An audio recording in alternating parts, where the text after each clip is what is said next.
À 8 mois de l'élection présidentielle ivoirienne et dans un contexte de recherche de consolidation des relations entre le Mali et la Côte d'Ivoire, l'Association des jeunes Dogo en Côte d'Ivoire souhaite jouer un rôle actif dans la promotion de la paix et de la cohésion sociale entre les deux nations. Cette volonté a été clairement exprimée lors de la 3e édition de la rupture collective du jeune qui s'est tenue le samedi 15 mars 2025 dans la commune d'Adjamé, Abidjan, sur le thème « Quelle attitude du jeune musulman face à l'actualité sociopolitique ?»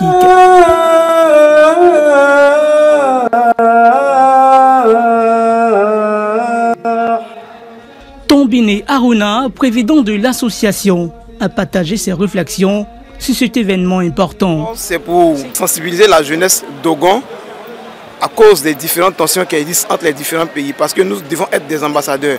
Nous qui sommes nés en Côte d'Ivoire ici, soit de parents maliens ou ivoiriens, nous devons rester des ambassadeurs de prôner la paix et la cohésion sociale pour baisser les tensions à cause des différentes situations qui existent entre ces deux pays-là. Le mois des jeunes est l'un des fondements de l'islam. Il commémore la révélation du Coran au prophète Mahomet et inclut la nuit du destin. C'est également une période de partage et de solidarité. Autour de cette table garnie, musulmans et non-musulmans se retrouvent pour partager un même plat.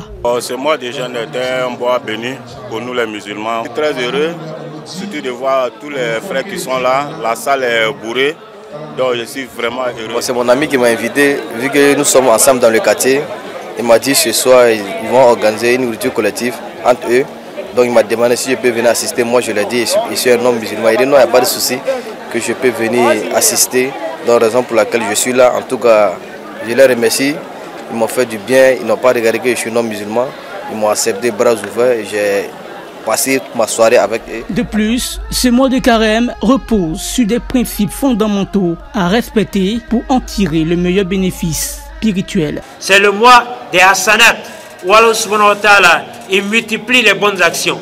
Tu fais une bonne action, normalement tu as 10 points.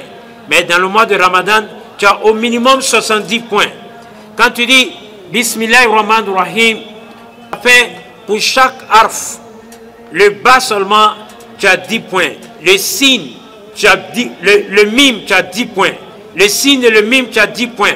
Donc, imaginez le simple fait de dire Bismi. Hein? Bismi seulement, tu as 30 points.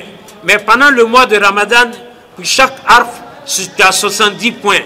Pour les 3 ourfs là, tu as 210 points. Imaginez celui qui va lire tout le Coran pendant le mois de Ramadan. Des conseils précieux lors d'une conférence sur la clé de Ramadan réussi. La piété, la crainte de Dieu, la concentration jusqu'à ce que le mois de Ramadan finisse et la conservation de tout ce que nous avons acquis pendant le mois de Ramadan, Inch'Allah.